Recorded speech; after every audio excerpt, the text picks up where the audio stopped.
अपराध किया इन लोगों ने, हमारे निहत्थे लोगों को, पर्यटकों को गोली मार दिया, ये हमारी इंटेलिजेंस फेल्योर था। और अगर अभी पाकिस्तान के साथ एक छोटा मोटा युद्ध होता है तो इस स्थिति में किसका पलड़ा भारी रहेगा और भारत को क्या करना चाहिए? देखिए, हमारा इंटेलिजेंस फेल्योर था यहाँ पर। हम लोग को पता था कि पाकिस्तान के बलूचिस्तान में ट्रेन हाईजैक हुई है, पाकिस्तान इसका ध्यान भटकाने के लिए, अपने फेल्योर को छुपाने के लिए कुछ ना कुछ चीज़ों को करेगा, फिर भी हम लोग ने इसे इग्नोर किया। हालिया में रावलपिंडी में जो इसने बयान दिया था आसिम मुनीर की, हम अलग हैं, हम दुनिया को बताएंगे कि हम मुस्लिम बाकियों से अलग हैं, ये बात हकीकत है कि हम इंडियन मुसलमानों से तुम्हारा कोई तुलना ही नहीं है, क्योंकि शेर और सुअर में कोई तुलना नहीं होता है। इसके अलावा टेरिफ वार भी चल रहा था, इसे भी हमारी इंटेलिजेंस एजेंसियों ने उतना ध्यान से नहीं दिया। हालांकि लास्ट मोमेंट पर इंटेलिजेंस ने कहा था कि अप्रैल के दूसरे सप्ताह में हमला हो सकता है। अप्रैल की जब दूसरे सप्ताह में हमला की इतनी सटीक जानकारी थी, फिर भी जब यहाँ पे पर्यटक थे, यहाँ पर इस बसरान घाटी में, यहाँ पर एक भी हॉस्पिटल नहीं था, ना ही एक कोई पुलिस का जवान था, ना ही कोई मिलिट्री थी यहाँ पर। इसके अलावा जब यहाँ पे दुर्घटना हुई, जब आतंकवादियों ने गोली मारा, तो उस समय लगभग आधे घंटे बाद नीचे से आर्मी आ रही है या फिर पुलिस आ रही है। आधा घंटा में तो कोई पर्यटक को तो गोली वगैरह चलाने आता नहीं है, और ये पूरी घाटी खाली थी, कहीं छुपने का भी जगह नहीं था, वहां आराम से गोली मार दिया गया। कुछ लोगों की तो मृत्यु केवल ब्लड लॉस की वजह से हो गई, क्योंकि एम्बुलेंस भी 1.5 घंटा बाद आई थी। तो वहां जब इतने बड़े पर्यटकों का स्थल था, इतने हजारों की संख्या में पर्यटक थे, तो सरकार क्या कर रही थी? आखिर इतना इंटेलिजेंस मिलने के बाद भी अगर ये आपका भी फेल्योर है, तो सरकार कितने लोगों को सस्पेंड की? हालांकि गवर्नमेंट कई बार क्या होता है, ऐसे लोगों में सस्पेंड नहीं करती, क्योंकि गवर्नमेंट का गलती उजागर हो जाती है। लेकिन आपका गलती उजागर ना हो, इसके लिए आप किसी को सस्पेंड नहीं कीजिएगा, तो आगे फिर ऐसी घटनाएं होंगी यहाँ पर, और इस घटनाओं को ये सब फिर से दोहराएंगे सब। देखिए, इसमें करना क्या चाहिए, बिना लोकल के सपोर्ट किए नहीं हुआ होगा। तो जो लोकल इनके स्पाई के रूप में काम कर रहे थे, उन्हें सेना जो है पब्लिकली सजा दे, सबके सामने जितनी कठोर सजा हो सकती है उतनी कठोर सजा दो। लेकिन वैसे कश्मीरी जिन्होंने पूरे तन मन से भारत के लिए अपना जान तक इन्होंने निछावर कर दिया, ऐसे कश्मीरी का रेस्पेक्ट होना चाहिए। चाहे वो कोई भी कश्मीरी भाई हो, चाहे वो नजाकत अली हो जो टूरिस्ट गाइड का काम कर रहे थे, लगभग 11 लोगों को बचाएं, चाहे वो माजिद खान ड्राइवर हैं जिन्होंने लगभग 6 लोगों को बचाया, चाहे सैयद हुसैन आबिद हो जो लड़ते लड़ते शहीद हो गए, आतंकवादियों से M4 राइफल छीन लिए, ऐसे लोगों का भी सम्मान होना चाहिए। हालांकि मीडिया में ये सब चीज़ों को दब गए हैं, क्योंकि जब ये दिखाएंगे तो पाकिस्तानियों का भी मनोबल टूटेगा। पहले ऐसे लगता था पाकिस्तानियों को न कि कश्मीर के सारे लोग पाकिस्तान का साथ देंगे, अब ऐसा नहीं है। हम तो महाराष्ट्र सरकार का भी धन्यवाद देते हैं, एक नाथ शिंदे जी का, जिन्होंने ऐलान किया है कुछ पुरस्कार राशि देने के लिए ऐसे परिवार को, और इनका टूटा हुआ मकान भी बनाने की वो बात कहे हैं। देखिए, इस बार का मामला थोड़ा अलग था। जब ये हमला हो रहा था, तो इससे काफ़ी दूर श्रीनगर है, इससे काफ़ी दूर श्रीनगर, श्रीनगर का लाल चौक का एरिया हमेशा चहल पहल रहता है। लेकिन वो एक हफ्ते तक श्रीनगर की सड़क शटर डाउन रहा, ये दिखाने के लिए कि ये लोग इस घटना में शहीद हुए लोगों की श्रद्धांजलि दे रहे हैं। और जमा मस्जिद के इमाम ने भी पूरे खुल के मंच से भी कहा था कि इस तरह की किसी भी घटना को पाकिस्तान अगर अंजाम देता है तो इस सब चीज़ों को कभी एक्सेप्ट नहीं किया जाएगा। तो इस बार भारत में इस चीज़ों को एकता देखने को मिली है। लेकिन जो लोग इसमें शहीद हुए हैं, चाहे वो पर्यटक हैं, चाहे जो वहाँ के लोकल लोग हैं, उनको भी गवर्नमेंट को सोचना पड़ेगा। तो इनको भी कश्मीर के एरिया में कुछ बागान होंगे, जैसे ड्राई फ्रूट के बागान हो सकते हैं, केसर के हो सकते हैं, या फिर सेब के हो सकते हैं, तो गवर्नमेंट इन्हें अलॉट कर सकती है, या गवर्नमेंट इन्हें पुरस्कार दे सकती है, जिससे कि बाकी के लोग प्रेरित हो गए। कोई DM SP क्यों बनना चाहता है? क्योंकि देखता है कि समाज में उसकी इज्जत है। तो ऐसे लोग जो इस तरह से, जो पहाड़ पे चला नहीं जाता है, अपने पीठ पे लेकर बच्चे को लेकर भागे हैं लोग, ऐसे लोग को जब हम समाज में पुरस्कृत देंगे तो बाकी लोगों को भी प्रेरणा मिलेगी, लोग पत्थर चलाना छोड़ के ऐसे कामों में आएंगे। सरकार को इसमें भी ध्यान देना चाहिए। और जो ये बहन को सोचिए क्या बीत रहा होगा, ऐसे शहीद हो गए जो यहाँ पर, इन लोगों को कश्मीर में ये घूमने आए थे पर्यटक बनकर, लेकिन यहाँ पर इन लोगों को एक एरिया सरकार को अलॉट कर देना चाहिए कि ये उन्हीं लोग के लिए एरिया अलॉट रहेगा। जो लोग यहाँ पे शहीद हुए उनके परिवार के लिए ये एरिया अलॉट कर दिया जाएगा। और हर साल 22 अप्रैल को हर साल बड़ी संख्या में पर्यटक फिर उसी जगह पर जाएं, और उसी घाटी पे जहाँ पे आतंकवादियों ने गोली चलाया था, वहां हम लोग दोबारा खड़े होकर लाखों की संख्या में तिरंगा झंडा लेकर भारत माता की गान गाएं और अपना राष्ट्र गान गाएं, और ये दिखा सके आतंकवादियों को कि तुम्हारे गोलियों से हम डरने वाले नहीं हैं, हमारे हौसले अभी भी बुलंद है, तुम्हारे कायराना हरकत से हम नहीं है, औकात है तो हमारी इंडियन आर्मी से लड़ लो यहाँ पर। अब हम लोग को समझना पड़ेगा कि ये आतंकवादी सब चाहते क्या है, ये आतंकवादी क्या चाहते हैं। देखिए, ये आतंकवादी अगर चाहता तो इनको गोली मार दिया, इनकी वाइफ को भी मार सकता था, लेकिन नहीं मारा। कहा कि तुम मतलब पूछा कि हिंदू हो कि मुस्लिम हो, धर्म पूछ के मारा। ये जानता था कि ये बात जब समाज में जाएगी तो ये इन आतंकवादियों का मकसद है कि भारत को इंटरनल तोड़ दिया जाए। देखिए एक्सटर्नल लड़ाइयां हम लड़ सकते हैं, इंटरनल टूट जाएंगे तो बड़ा मुश्किल हो जाता है। तो जानबूझ के गोली मार दिया और इन्हें छोड़ दिया ताकि समाज में ये बात फैले, ताकि एक दूसरे से नफरत बहुत ज्यादा फैले। लेकिन उसी समाज में ये नहीं जान रहा था, जैसे आबिद जैसे लोग भी थे, उसी समाज में नजाकत अली जैसे लोग भी थे जिन्होंने इन पर्यटकों को निकालने का काम किया। और इतनी बड़ी घटना में जहां पर मेजॉरिटी कम्युनिटी हिंदू है भारत में, और पूछ कर कि तुम हिंदू हो कि नहीं, और गोली मारा गया, फिर भी इस समाज में, इस देश में एक भी दंगा होने नहीं दिया गया। जो बताता है कि हमारा समाज, हमारी संस्कृति, हमारे भारत और सनातन संस्कृति में जो ये जो चीजें हैं, इतना इन सबों की तरह नफरती ये जो आतंकवादी बन रहे हैं सब, इन सबको तो वर्दी पहनने का भी अधिकार नहीं है। इन लोगों को बताइए धर्म जाति पूछ के कौन हत्या करता है किसी का। तो ये यही चाहता है कि हम लोग इंटरनल डिस्प्यूट में फंस जाए। दूसरा क्या चाहता है, कोई ना कोई तो इसका मकसद होगा। दूसरा ये चाहता है कश्मीर से पर्यटक हट जाए, इसीलिए ताकि कश्मीर में बेरोजगारी बढ़ जाए, महंगाई बढ़ जाए, तो युवाओं को अपनी ओर ये खींच सकता है। लेकिन हम लोगों को आगे प्रयास करना पड़ेगा और सरकार को भी, ताकि पर्यटन में कभी भी कमी आने नहीं दिया जाए। क्योंकि कश्मीर में जब से पर्यटन बढ़ा है, 370 हटा है, तो जो कश्मीरी को ये लोग 10,000 12,000 दे के पत्थर चलवाते थे, आज वो कश्मीरी पर्यटक में कोई नाव ले जा रहा है, कोई गाइड बना हुआ है, कोई घोड़े से किसी को घुमा रहा है, कोई अपना वहां दुकान चला रहा है। ऐसे करके कोई भी कश्मीरी छोटा मोटा बिजनेस करके 25-30 हजार रुपये अपने कमा रहे हैं। धीरे धीरे जब वो सेटल्ड हो जाएंगे तो अपना घर बनाएंगे, अपने बच्चों को पढ़ाएंगे, अपने लिए कुछ गाड़ी घोड़ा खरीदेंगे, फिर उनकी लाइफ होगी। तो वो कश्मीरियों को समझ में आएगा कि पाकिस्तानी उनका ब्रेन वॉश करते हैं, फिर उनको लगने लगेगा कि नहीं, हमको ये सब आतंकवादी पत्थर नहीं चलाना है, हमारा हंसता खेलता परिवार है। तो भारतीय सेना, भारत सरकार और 370 हटने के बाद बड़ी मेहनत से हम लोग ही गए। आज कश्मीरियों में पत्थर चलाने वाला इन चोट्टों को मिल नहीं रहे हैं सब, क्योंकि वो पर्यटन में एक दूसरे से घुले मुले हुए हैं सब। तो ये हम लोगों की भी जिम्मेदारी बनती है कि कहीं ऐसा ना हो कि इमोशन में आके, गुस्से में आके हम लोग इन आतंकवादियों के ट्रैप में फंस जाए। इस ट्रैप में हम लोग को नहीं फंसना है। अब जैसे सिंधु जल समझौता 1960 में था, इसके तहत क्या था, इन यानी सिंधु, झेलम, चिनाब, इन नदियों का पानी का अधिकार मिल गया था पाकिस्तान को, और सतलज, ब्यास, रावी, इसके पानी का अधिकार मिला था इंडिया को। वो भी हम लोग इसका पूरा यूज नहीं कर सकते, लेकिन भारत ने इनमें बहुत सारे डैम बना दिए। सलाल डैम, बेलगिहार, दुलहस्ती, किशन गंगा परियोजना, कई सारे डैम बना दिया।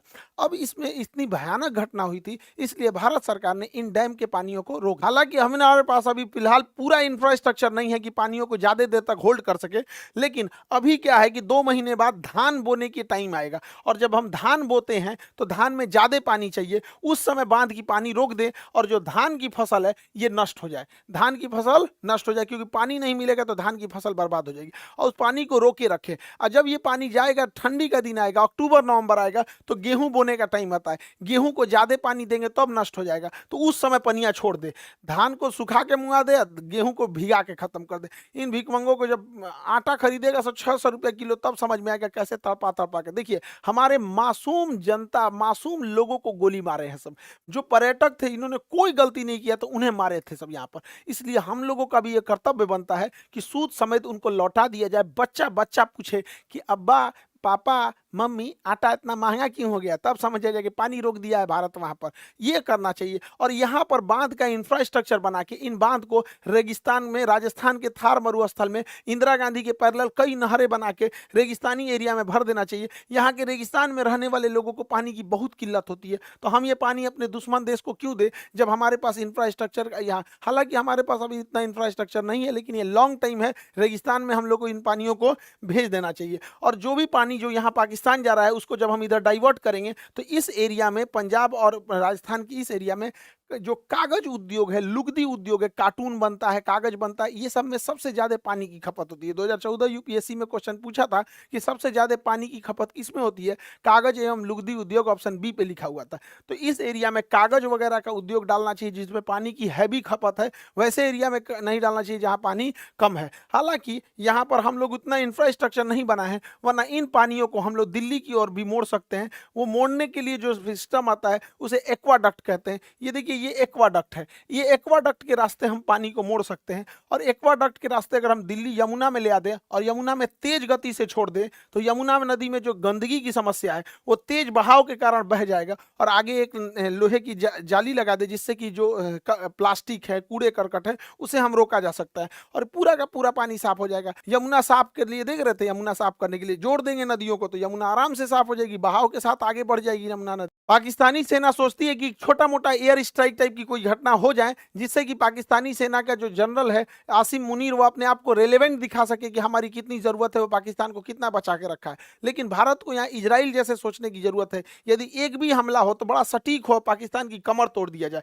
पाकिस्तान में जो बिजली घर है, भारत यहाँ से जब हमला करे तो इसके बिजली घर को उड़ा दे जिससे कि बिजली ही ना बन पाए, और जो ग्रिड होता है, ग्रिड जहाँ से बिजली डिस्ट्रीब्यूट होती है, ग्रिड उड़ा दे। अगर बिजली घर और ग्रिड उड़ गया, अगर 10 मिसाइल ग्रिड पे मारो, 10 मिसाइल मार देना यहाँ पे बिजली घर पे, पूरे पाकिस्तान में ब्लैकआउट हो जाएगा, सोचने समझने के टाइम ही नहीं मिलेगा। और इस गर्मी के टाइम पे अगर ब्लैकआउट हुआ यानी पूरी बिजली खत्म हो गई तो सारे स्कूल बंद हो जाएंगे, कॉलेज बंद हो जाएंगे, railway station, airport, industry, factory, company, दुकान, सारी चीजें ठप हो जाएंगी। उसके बाद जो इसकी ऑयल रिफाइनरी, ऑयल डिपो है, ऑयल डिपो जो है, ऑयल रिफाइनरी है, इसको उड़ा देने के बाद फ्यूल खत्म। जब फ्यूल खत्म हो गया तो ना स्कूटी चलेगा, बाइक, कार, टेम्पू, मोटरसाइकिल, कुछ भी आगे नहीं बढ़ पाएगा। ट्रांसपोर्टेशन को ही रोकना जरूरी होता है। जितने भी बड़े पुल होते हैं, जितने बड़े मेजर पुल हैं, इन पुल को अगर गिरा दिया जाए तो पुल को गिरा देने की वजह से ट्रेन भी नहीं चल पाएगी यहाँ से और ना ही कोई बड़ी गाड़ियाँ जा पाएंगी। हालांकि ट्रेन को रोकने के लिए सबसे ज़्यादा होता है जो बड़े जंक्शन होते हैं, उनके जंक्शन पॉइंट पे अगर बम्बार्डमेंट कर दिया जाता है तो ट्रेन का आवाजाही बंद हो जाता है। तो भारत सरकार को स्ट्रेटेजिकली हमला करना पड़ेगा और नीचे से नौसेना का ब्लॉकेज लगा देना है और ऊपर से धो देना है, ताकि अगर 2 दिन के लिए भी सर्जिकल स्ट्राइक होता है तो इसका बहुत लंबा इंपैक्ट पाकिस्तानी अर्थव्यवस्था में दिखना चाहिए कि अगले 10 साल तक पाकिस्तान उसकी भरपाई ही करते रह जाए। देखिए, कश्मीर से ही ज्यादा घुसपैठ इस होने का एक बड़ा कारण ज्योग्राफिकल टेरेन है। वहां ज्योग्राफी की जो बनावट है, एक पहाड़ है, उबड़ खाबड़ है और इसमें इतने घने जंगल है, इतना घना जंगल है कि हाथी छुप जाती है इन जंगलों के बीच में। तो इसके बीच में आतंकवादी को छुपना तो बड़ा ईजी है। तो भारत सरकार को और सेना को एक कड़ा एक्शन लेना पड़ेगा। पर्यावरण जाए साइड में, यहाँ पे पहले देश की सुरक्षा जरूरी है। वहां पे जो बॉर्डर का एरिया है, लगभग 1 किलोमीटर चौड़ाई में जितने पेड़ हैं उन सबको साफ कर देना चाहिए। इन पेड़ को साफ कर देना चाहिए। जैसे देखिए, यहाँ पर कोई भी आतंकवादी छुप सकता है, यहाँ छुप सकता है, यहाँ छुप सकता है, यहाँ छुप सकता है, लेकिन ये जो बीच वाला एरिया है यहाँ कोई आतंकवादी नहीं छुप सकता है। तो ऐसे जो एरिया है बॉर्डर से सट के लगभग 1 से 2 किलोमीटर की चौड़ाई में पूरा साफ कर देना चाहिए जंगल। लेकिन दिक्कत यह है कि अगर साफ कर देंगे तो कोई भी आएगा तो दिख जाएगा, तो ये तो ठीक है, लेकिन दोबारा जंगल उग जाएंगे। तो ऐसे क्या किया जाता है, एक सीमेंट ब्लैंकेट आता है, सीमेंट का कंबल होता है, उसको बिछा दिया जाता है, उसके ऊपर पानी का फुहारा मार दिया जाता है। तो बरसात से पहले बिछा दे, पानी का फुहारा मारेंगे, सट जाएगा, जमीन पकड़ लेगा, फिर उसके ऊपर कोई चीज नहीं उगेगा। तो 1.5-2 किलोमीटर खाली हो गया, कोई आए दंदना दो यहाँ पर। लेकिन ये क्या करेंगे सर, फिर सुरंग खोद के अंदर से आएंगे सर, थोड़ा पैसा लगेगा। एक ड्रेजिंग मशीन आती है, जितना गहरा खोदना है उतना गहरा ये खोद सकती है, ये खोदते हुए आगे बढ़ती है। तो ऐसे क्या है कि जहां तक, क्योंकि सुरंग खोदेंगे सब, मिट्टी से खोद सकते हैं सब, तो बॉर्डर के पास इन ड्रेजर मशीनों को लगा के पूरी ड्रिलिंग कर दे और उसमें सीमेंट, रीइंफोर्समेंट सीमेंट छत डाल के और ढलैया करते हुए चले जाए। यहाँ पर अडानी के पास तो सीमेंट की कमी है ही नहीं है, सरकार उससे लेके और डाल दे यहाँ से वहां तक, पूरा अंदर अंदर दीवार टाइप का, कि नीचे से सुरंग में भी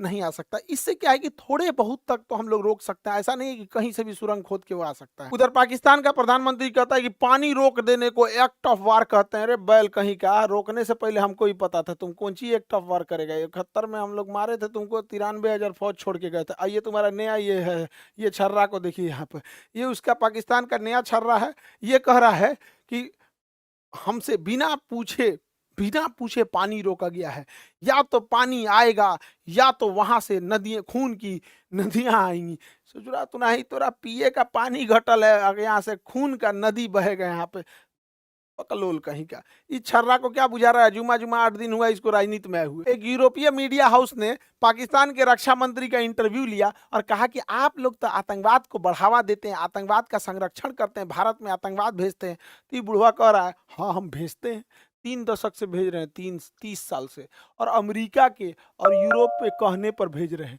ये बेचारी अंग्रेज पत्रकार थी, रे बकलोलिया, इसका तो मोए मोए हो गया, पूरा थुथुरे लटक गया इसका। ये सोची थी कि हम पाकिस्तान की बेइज्जती करेंगे, इसी का बेइज्जती कर दिया वो। इन बैलों, ये बुढ़वा के भरोसे मत रहना, ये डूबते जहाज है सब, कई आदमी को लेके डूबेंगे सब। बेचारी के चेहरे उतर गया यहाँ पे। ये क्या कह रहा है कि हम भारत पर परमाणु बम मार देंगे। तुम पहले भारत पे परमाणु बम मारोगे तो क्या ऐसे तो चला के तो मारोगे नहीं परमाणु बम? किसी जहाज से लेके आएगा, मिसाइल से ले आएगा मारने के लिए, ऐसे तो ले आके नहीं सीधा ने पटक देगा। तो हमारे पास S-400 है। तुम्हारा जहाज उड़ने से पहले, बुढ़ऊ समझ में आ गया चाचा, जहाज उड़ने से पहले S-400 को पता चल जाता है। अगर 400 किलोमीटर के दायरे में कोई जहाज जैसे टेक ऑफ करता है पता चल जाता है, मार के गिरा दिएगा। दूसरा, ये बुढ़वा क्या कहता है ये बुढ़वा कह रहा है कि हम 130 गो मिसाइल परमाणु बम मारेंगे। अरे बैला कहीं का, तुम भारत को मारने के लिए 130 को परमाणु बम चलाएगा? पूरा एशिया उड़ाना है क्या रे? ये बुढ़ा सठिया गया है। इसको पूरा एशिया, हम लोग को कोई जरूरत नहीं है 130 परमाणु बम चलाने की। हम लोग के लिए 5 गो एनफ है। इधर ग्वादर, इधर कराची, इस्लामाबाद, मुल्तान, लाहौर, पेशावर, यही 5-6 गो है, ये है काम खत्म। यहाँ 130 गो चलाएगा ये बैल कहीं का। देखिए, भारत सरकार को टेक्टिकली सोचना पड़ेगा कुछ खुफिया तरीके से। देखिए, जो बंदूक की गोलियां होती हैं, अगर इनमें हम साइज थोड़ा सा बड़ा कर दे तो बंदूक के अंदर ही फट जाएगी। तो हम लोग जो पाकिस्तानी जो कश्मीर में गोलियां स्मगलिंग कर रहा है, उसके चेन में घुसना पड़ेगा। हमारी इंडियन आर्मी का एक कवर्ड ऑफिसर उस चेन में घुस जाए गोलियों की सप्लाई वाले में, और उन्हीं 1,000 गोलियों के बीच में एक ऐसी गोली डाल दे जिसका साइज थोड़ा सा बड़ा हो। अगर थोड़ा सा साइज बड़ा हो तो बंदूक के अंदर ही फट जाएगा। नहीं तो इन गोलियों को गर्म करके बेच दे। पानी में उबाल देने के बाद इसके अंदर का बारूद काम नहीं करता है, उसके बाद ये गोली चलाएगा तो ठक ठक बोलेगा, गोली नहीं निकलेगा।